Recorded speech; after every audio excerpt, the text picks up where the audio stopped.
Thank you, Patricia. So great to be here. And also a great honor for all cartoonists to be having an event sponsored by the OPC Press Club. It's such an honor when we get together at the annual banquet for us cartoonists to be recognized shoulder to shoulder with the brave journalists around the world who invest their lives and sometimes lose their lives in the pursuit of truth and justice. And we are so delighted and honored to be with them, be awarded by them, and also to be here to give a little insight into our world, the world of cartoons. Now, many people have some notions of what journalists do, but so many people don't have any idea about what cartoonists do. And in order to give a little peek behind the curtain, I've invited two of my favorite cartoonists and good colleagues come share a little bit about their world and to answer your questions about what it's like to be a cartoonist. So way we're going to do tonight is that I've asked each of them to just find 5 cartoons that are just a small sampling of their enormous bodies of work to give a little insight to their job. Then we're going to follow each cartoonist's little portfolio with one selection from the other 2 chaps who are here to tell a little bit about their views and their observations about their cartoon colleague. And the 3 of us will have this opportunity. And then we're going to open the floor for questions. People can leave questions in the chat and I will try to throw them into our conversation. And we have some other things to share with you later. All in all, this is going to be a lot of fun. Hopefully, like any good cartoon, entertaining, informative, and memorable. So with that in mind, I am now going to... First, Cal, can I, do you allow a little correction? Because I just want to say very proudly that I got actually 3 times the Overseas Press Club Award. So very happy to get them. And congratulations. I am so sorry, Patrick. No problem. And in this conversation, at the invitation of the Overseas Press Club, I'm going to do the overseas part because I'm joining you from Geneva in the middle of the night, and very happy to be with you. That's true. That's right. It's nearly 11 o'clock in the evening there. So as a result, we're going to ask you to go first, Patrick. But first, let me call up the slides. I'm going to share my screen with everybody so you can see the slides. And then I'm going to give a formal introduction to the great Patrick Chappatte here. Hold on. Let me get this up and shared here so I can get this thing for all to enjoy. And here we are off to the races. So Patrick, here's his very impressive resume. He is the editorial cartoonist and comics reporter working currently for Der Spiegel in Germany, Le Canard Enchaîné in France, Le Temps and Neue Zürcher Zeitung in Switzerland, and the Boston Globe.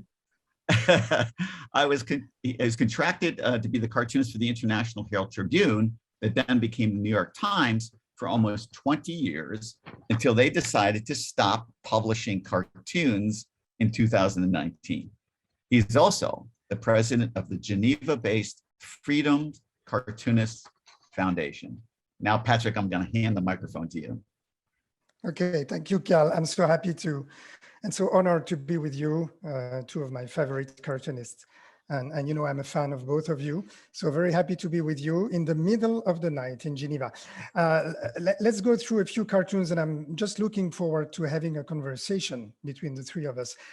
You know, very often in this job, topics tend to collide. So in the same week that the Taliban decided to bring back the burqa, something else happened, and maybe you can show us my first cartoon, which actually made a little collision between the 2 news. Yes, from Afghanistan, and you know, things happened in the United States as well with the news coming from the Supreme Court. I don't do that very often. It's a staple of political cartooning to take 2 topics and to mix them, especially when they're not related. So maybe, you know, maybe I thought there was some sort of a link here. Anyway, something happened in our profession over the course of the last years. I think that's something I never saw before. A single theme, a single topic that sucked up all the oxygen. And I'm not talking about Trump, I'm talking about COVID. I think all of us have been pretty much working on COVID for almost 2 years. And then came what? The war in Ukraine. So let me show you one of my latest cartoons that I did, I think 10 days ago. If you can bring this up. Oh, this one. Yeah, that's, you know, that's one of the few cartoons I'm happy about, maybe 1 out of 10, because it's such a simple visual image, right? And a visual idea synthesizes things in a second. Your gut understands it even before your brain processes it. And the beauty with a cartoon without words is that it can jump borders. So that cartoon was published in the Washington Post, in France, in Germany. And that's the beauty of it. And if you go back a few weeks, I guess 3 weeks before that, we can see the cartoon that I did on a very special day, February 23, 2022. If you can show that one. You guys remember, I think it was so striking to see the pictures of those guys in the trenches, those boys literally in the trenches. And that was published the day the war broke out. So I did this cartoon the day before. And I think it's just one of those very poignant moment, heartbreaking moment. It's like it's a dreamlike image. You see yourself, you imagine yourself in the skin of this young Ukrainian soldier looking through his telescope. And what is he seeing? Well, he sees the past coming to him. We could feel on that day, February 23, that the war would break out. I could not imagine it would break out in a matter of hours. But so that's the moment that's the cartoon that I did at this very seminal moment. And you know, guys, you know as well as me, in this job, the trivial collides with the meaningful, the geopolitical competes with the lighter issues. So let's look at another topic, much lighter. And that's the next cartoon I'm going to show. It's about, which one is it? I forgot. Show me, KAL, which one is the next? It's the COVID. And no, that's a deep one. That's a somber one. And that's a cartoon that sums up, I think, a long period of our lives, of our time, a period that was shared by all of us on the same planet. And that's of the, 500 cartoons I did during this period of time. I don't know. That's one of my favorite cartoons because it's just an image of the eclipse of our lives that this long crisis was. A time that was at the same time very personal and felt all around the world. Quite unique moment of time.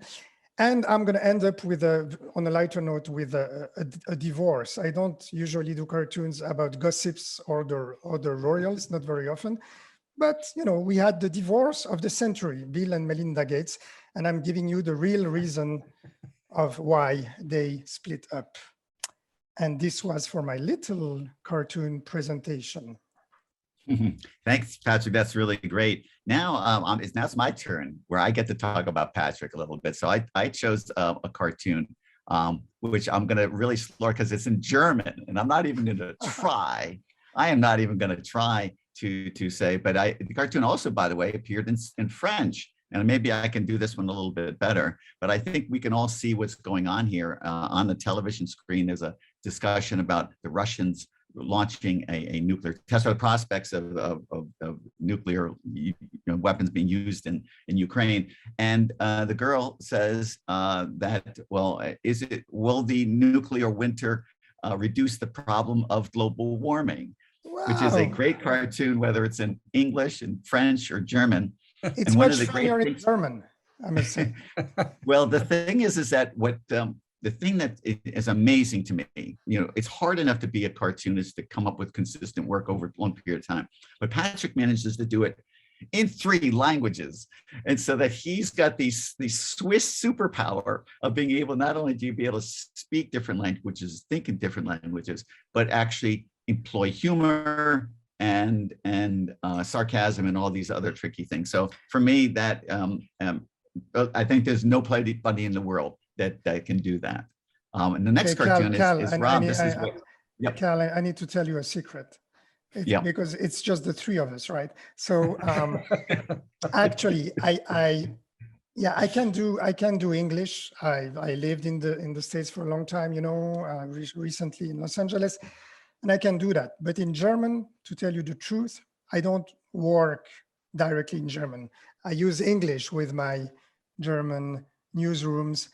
And then I have a good sense of German. I can see when their translation is not so good. But to be totally honest, I work, let's say, in 2 languages. Well, I'm going to just even explore that a little bit more, because I work in 2 languages, English and American. You know, this is, I think, remember that Winston Churchill says that there are 2 countries divided by a common language. But that you must find that then it's not just that you're translating jokes one to the other, but there's a nature of humor. There's a nature, of course, there's cultural references that are unique. But that, so for you to shift into the gear to work with a French audience is quite different than an English audience. Am I right? Yeah, that's true. Especially in France, there's a special sense of humor. Otherwise, I'm working for a type of newspapers, like quality newspapers, that have the same kind of educated readership. And so the difference are not so big between the audience, let's say, of the New York Times, Le Temps in Geneva, or the Neue Zürcher Zeitung, which you almost pronounced perfectly just earlier. Well, I tell you what, I'm going to pass this over to you, Rob, the next cartoon of Patrick's. Yes. So Patrick, this cartoon, and this is not the full cartoon, but I'm going to pause here for a second. When I saw this cartoon, it was done in an animated form, and Patrick reminded me that this was from around 2007. And I was familiar with Patrick's work, but this blew me away. And when I saw this cartoon, it was animated. So this is how it started out. It started out as, you see this family or these people in the car, and they're frightened by this giant cloud of toxic, fumes coming. And then now hit the next panel, and you see what it is that they're actually upset about. This, and the great thing about this cartoon is that it doesn't need to be in any language. It's universal. So there you go. And I just loved the drawing of this and the way that it circled around and just really spelled it out so well. And the problem with this cartoon, Patrick, is that it meant that I could never do an environmental cartoon that would ever live up to this. And so it ruined my life for me. I just want you to know that. But anyway, I've always loved this cartoon. Yeah, it's one of the cartoons I like. And the interesting thing about this is that simple is difficult. I remember it took me 2 hours. I was looking for ideas for 2 hours. I wanted to convey this very simple image of climate change or pollution or all those perturbations caused by human activity.